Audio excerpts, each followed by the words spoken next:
winter storm warning for the following counties: Ohio, Indiana, and the following counties in Kentucky: Boone, Campbell, and Kenton, and the following counties in Ohio: Brown, Claremont, Clinton, Hamilton, Highland, and Warren.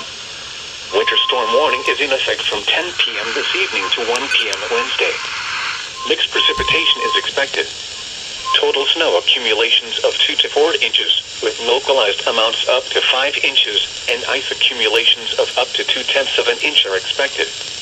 The higher ice totals will be mainly southeast of Interstate 71, with the highest snowfall totals along Interstate 71.